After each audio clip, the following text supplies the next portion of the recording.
మీ ఎలాంటి వ్యాపార ప్రకటనలకైనా వెంటనే మా ఛానల్ సంప్రదించండి. శ్రీ గురుభ్యో నమః. శ్రీ మహాగణపతి నమః. వృశ్చిక రాశి వారికి అక్టోబర్ నెల ఎలా ఉండబోతుంది అనేది చూద్దాం. వృశ్చిక రాశి వారికి అక్టోబర్ నెలలో చాలా ముఖ్యమైనటువంటి నెలగా ఈ యొక్క నెలని చెప్పడం జరుగుతుంది. ఎందుకంటే ఇప్పటి వరకు గురువు యొక్క సరైనటువంటి స్థితి లేక ఈ యొక్క వృశ్చిక రాశి వారు చాలా కష్టాలు పడుతున్నారు. దాంతోపాటు అర్ధాష్టమ స్థితిలో ఉన్నటువంటి రాహువు, పంచమ స్థితిలో ఉన్నటువంటి శని యొక్క ప్రభావం ఈ రాశి వారి మీద కొంచెం ప్రభావం ఎక్కువగానే చూపిస్తుందని చెప్పవచ్చు. ముఖ్యంగా ఈ రాశిలో ఉండేటువంటి వారికి గురుబలం అనేది పూర్తిగా తగ్గటం, ఆ యొక్క గురుబల రీత్యా వీరికి రావాల్సినటువంటివి, జరగాల్సినటువంటివి వివాహాది కార్యక్రమాల్లో కానీ, లేకుంటే బిజినెస్ పరంగాను, అదేవిధంగా గృహ సంబంధితమైన వ్యవహారాల్లోనూ జరగాల్సిన పనుల్లో, అనుకున్నటువంటి పనుల్లో కొద్ది తాత్సారం ఏర్పడటము, ఇవన్నీ కొంచెం కష్టాన్ని కలిగించేటువంటి కొన్ని విషయాలు ఉన్నప్పటికీ కూడా వాటిని అధిగమించడానికి అక్టోబర్ నెల అనేది చాలా వరకు ఉపయోగపడుతుంది. ఎందుకంటే ఈ యొక్క అక్టోబర్ నెలలో రవి యోగకారకమైనటువంటి స్థానంలో ఉన్నాడు. ఇది ఉద్యోగపరంగా, వ్యాపార పరంగా సానుకూలమైనటువంటి ఫలితాలని, దూర ప్రాంత ప్రయాణ సంబంధితమైన వ్యవహారాల్లో అనుకూలతని, అదేవిధంగా ఉద్యోగపరంగా ప్రమోషన్స్, ఇంక్రిమెంట్స్ విషయంలోనూ, మార్పు చేర్పుల గురించి ప్రయత్నాలు చేస్తున్నటువంటి వారికి అనుకూలతని, అదేవిధంగా వచ్చినప్పటికీ ఉన్నత స్థాయిలో ఉన్నటువంటి స్త్రీ పురుషులతో సత్సంబంధాలని, రాజకీయమైనటువంటి అనుకూలతని గురువు 18వ తారీఖు, రవి 18వ తారీఖు వరకు ఇవ్వగలుగుతాడు. ఎందుకంటే లాభస్థానంలో ఉన్నటువంటి రవి యోగకారకమైనటువంటి ఫలితాలను ఇవ్వగలుగుతాడు. అదేవిధంగా ఈ రాశిలో ఉండేటువంటి వారికి పాజిటివ్స్ ముందు మాట్లాడుకున్నట్లయితే అక్టోబర్ నెలలో జరగబోయేటువంటి పాజిటివ్స్ ముందు మాట్లాడుకుందాం. గురువు యోగకారకమైనటువంటి స్థితులకి అక్టోబర్ 18వ తారీఖున మారబోతున్నాడు. ఇది గురువు అతిచార స్థితికి మూల బిందువుగా అవుతుందన్నమాట. అంటే ఇప్పుడు జరుగుతున్నటువంటి ఈ యొక్క ప్రకృతి సంబంధితమైనటువంటి వ్యవహారాలు, యుద్ధ సంబంధితమైనటువంటి వ్యవహారాలు ఈ యొక్క సంవత్సరం నుంచి రాబోతున్నటువంటి 8 సంవత్సరాల పాటు గురువు 2 రాశుల్లోనూ ఉంటూ ఉంటాడు. మీరు అంతకుముందు నేను చేసినటువంటి వీడియో చూసినట్లయితే గురువు అతిచార స్థితి అని చేయడం జరిగింది. గురువు అతిచార స్థితిలో ఉన్నప్పుడు ఒక సంవత్సరం 2 రాశుల్లో ఉంటూ ఉంటాడు అన్నమాట. అక్టోబర్ 18వ తారీఖున గురువు ఉచ్చ స్థితిలోకి వెళ్ళబోతున్నాడు. అది రాశిలో వారికి చాలా యోగకారకమైనటువంటి ఫలితాన్ని ఇవ్వబోతున్నది. ఎందుకంటే ఈ రాశిలో ఉండేటువంటి వారికి అష్టమంలో ఉన్నటువంటి గురువు పాషాండుడై, అదేవిధంగా వచ్చేటప్పటికీ కఠిన హృదయుడై, అదేవిధంగా నిష్ఫలాన్ని ఇచ్చేటువంటి యొక్క గురువు రాబోతున్నటువంటి 18వ తారీఖున అతిచార స్థితిలో భాగ్యస్థానంలోకి వెళ్ళబోతున్నాడు. భాగ్యస్థానంలోకి వెళ్ళబోతున్నటువంటి గురువు యోగకారకమైనటువంటి ఫలితాన్ని ఇవ్వబోతున్నాడు. అది వృత్తిపరంగాను, వ్యాపార పరంగాను సానుకూలమైనటువంటి ఫలితాన్ని ఇవ్వగలుగుతుంది. నూతన ఉద్యోగ అవకాశాల సంబంధితమైన వ్యవహారాల్లోనూ సానుకూలమైనటువంటి ఫలితాన్ని ఇవ్వగలుగుతుంది. ముఖ్యంగా బంగార వ్యాపారం చేసేటువంటి వారు, పుస్తక ముద్రణ రంగంలో పనిచేస్తున్నటువంటి వారు, వీరందరికీ యోగకారకమైనటువంటి ఫలితాన్ని ఎక్కువగా ఇవ్వగలిగినటువంటి స్థితిలోకి గురువు యొక్క మార్పు అనేది ఈ యొక్క వృశ్చిక రాశి వారికి యోగకారకమైనటువంటి ఫలితాన్ని ఎక్కువగా ఇవ్వగలుగుతుంది. ఈ రాశిలో ఉండేటువంటి వారికి భాగ్యస్థానంలోకి వెళ్ళబోతున్నటువంటి గురువు యోగకారకమైనటువంటి ఫలితాలు, ముఖ్యంగా స్త్రీలకి వివాహ సంబంధితమైనటువంటి ప్రయత్నాల్లో అనుకూలమైనటువంటి ఫలితాన్ని ఇవ్వగలుగుతాడు. అదేవిధంగా సౌభాగ్యాన్ని ఇవ్వగలుగుతాడు. రాశిలో ఉండేటువంటి వారికి, స్త్రీలకి సంతాన ప్రాప్తి గురించి ప్రయత్నం చేస్తున్నటువంటి వారికి ఈ యొక్క సమయం అనేది అనుకూలమైనటువంటి ఫలితాలు ఎక్కువగా ఇవ్వగలుగుతుంది. అక్టోబర్ నెల అనేది రాశిలో ఉండేటువంటి వారికి చాలా చాలా ముఖ్యమైనటువంటి నెలగా కూడా చెప్పడం జరుగుతుంది. అనుకూలమైనటువంటి ఫలితాలు, గురువు యొక్క మార్పు రీత్యా యోగాన్ని ఎక్కువగా ఇవ్వగలుగుతాడు.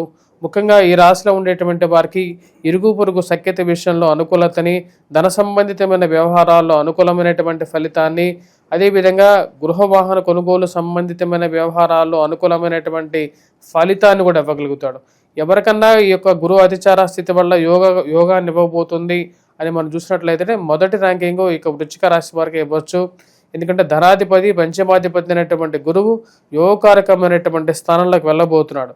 పిల్లల యొక్క ఎదుగుదల, పిల్లలకి ఉద్యోగపరంగా ఒక మంచి స్థానంలో వాళ్ళు స్థిరపడటం మానసికమైనటువంటి ఆనందాన్ని ఇవ్వగలుగుతుంది. రాశిలో ఉండేటువంటి వారికి సానుకూలమైనటువంటి ఫలితాన్ని ఎక్కువగా ఇవ్వగలుగుతుంది. వ్యాపార పరంగా సానుకూలమైనటువంటి ఫలితాన్ని కూడా ఇవ్వగలుగుతుంది. గురువు యొక్క సానుకూలమైనటువంటి స్థితి ఈ రాశిలో ఉండేటువంటి వారికి స్థిరచరాస్తి సంబంధితమైన వ్యవహారాల్లో అనుకూలమైనటువంటి ఫలితాలు, అదేవిధంగా ఆ యొక్క స్థిరచరాస్తులు అభివృద్ధి చెందాయి అని చెప్పి తెలుసుకొని మానసికమైనటువంటి ఆనందాన్ని, మానసికమైనటువంటి బలాన్ని పొందగలుగుతారు. ఈ యొక్క రాశిలో ఉండేటువంటి వారికి ఈ యొక్క గురువు అతిచార స్థితి యోగకారకమైనటువంటి ఫలితాన్ని ఎక్కువగా ఇవ్వగలుగుతుంది.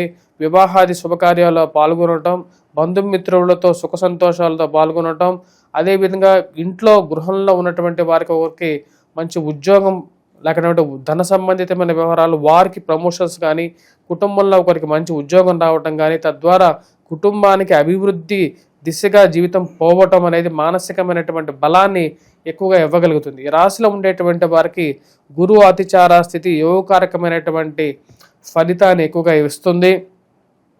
ఈ రాశిలో ఉండేటువంటి వారికి ముఖ్యంగా ఈ యొక్క నెలలో ముఖ్యంగా గమనించినట్లయితే 18వ తారీఖున అదేవిధంగా వచ్చేటప్పటికి ఈ రాశిలో ఉండేటువంటి వారు కొన్ని విషయాలు జాగ్రత్తలు కూడా తీసుకోవాలి. ఇందాక నేను వీడియో ముందే చెప్పడం జరిగింది.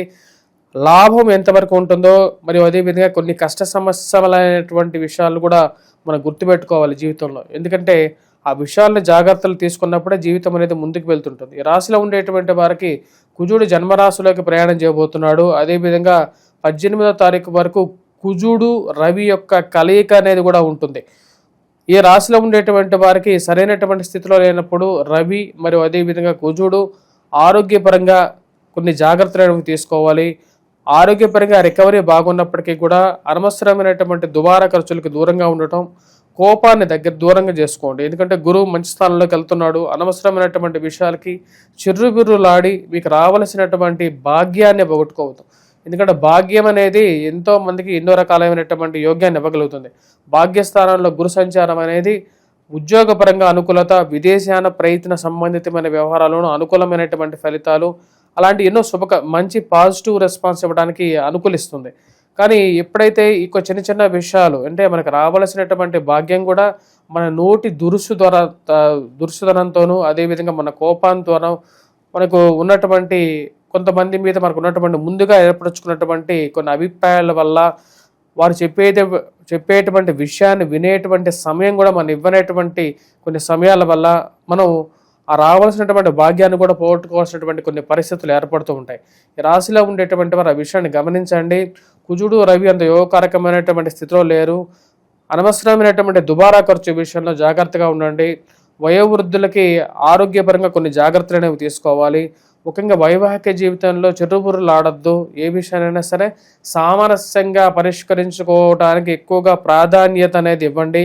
రాశిలో ఉండేటువంటి వారికి ముఖ్యంగా దూర ప్రాంత ప్రయాణ సంబంధితమైన వ్యవహారాలలో సానుకూలమైనటువంటి ఫలితాలు వచ్చినప్పటికీ కూడా విలువైనటువంటి వస్తువులు ఆభరణాల విషయంలో కొన్ని జాగ్రత్తలు అనేవి కూడా చాలా ముఖ్యం. స్త్రీ సంబంధితమైన వ్యవహారాల్లో కొన్ని జాగ్రత్తలు తీసుకోవాలి. అనవసరమైనటువంటి అభిప్రాయాలు అదేవిధంగా అనవసరమైనటువంటి బాధోపబాధాలు స్త్రీలతో అంతగా పనికిరాదని చెప్పడం జరుగుతుంది. ఈ రాశిలో ఉండేటువంటి వారికి ఈ యొక్క గృహతిచార స్థితి సానుకూలమైనటువంటి ఫలితాలు ఇవ్వగలుగుతుంది. ఈ యొక్క నెల ఎటువంటి పరిహారాలు చేసుకోవాలి అనేది చూద్దాం. ముఖ్యంగా ఈ యొక్క నెలలో ఈ రాశిలో ఉండేటువంటి వారు చేసుకోవాల్సినటువంటి పరిహారాలు అక్టోబర్ 18వ తారీఖు వరకు గురువు యొక్క స్థితి అంత సానుకూలంగా లేదు. అర్ధాష్టమ స్థితిలో ఉన్నటువంటి రాహువు అంత యోగాన్ని ఇవ్వట్లేదు. కాబట్టి అక్టోబర్ నెలలో దుర్గాదేవిని పూజించండి. ఆ దుర్గాదేవి అమ్మవారికి వచ్చేటప్పటికి రక్తవర్ణ స్వరూపిణి, అదేవిధంగా కుంకుమలో ఎక్కువగా అమ్మవారు నివసిస్తూ ఉంటారు. అమ్మవారిని పూజించి దాని తర్వాత ఆ కుంకుమని ప్రతినిత్యం పెట్టుకోండి. అదేవిధంగా వచ్చేటప్పటికి ఈ యొక్క నెలలో మీరు చేసుకోవాల్సినటువంటిది మిగతాగా చెప్పినట్లయితే గురుగ్రహ మంత్ర జపం చేసుకోవడం, దక్షిణామూర్తి శ్లోకాన్ని పఠించండి, గాయత్రి మంత్ర జపం చేసుకోండి. వాటితో పాటు కుజగ్రహ మంత్ర జపం, హనుమాన్ చాలీసా పఠించడం, హనుమాన్ దేవాలయ దర్శనం, వాటితో పాటు ఈ యొక్క మీరు ముఖ్యంగా వచ్చేటప్పటికి సూర్యారాధన అనేది కూడా చేసుకున్నట్లయితే ఉద్యోగపరంగా కూడా మీకు ఆధిపత్యాన్ని నిరూపించుకోగలుగుతారు, నిలబెట్టుకోగలుగుతారు. స్వస్తి.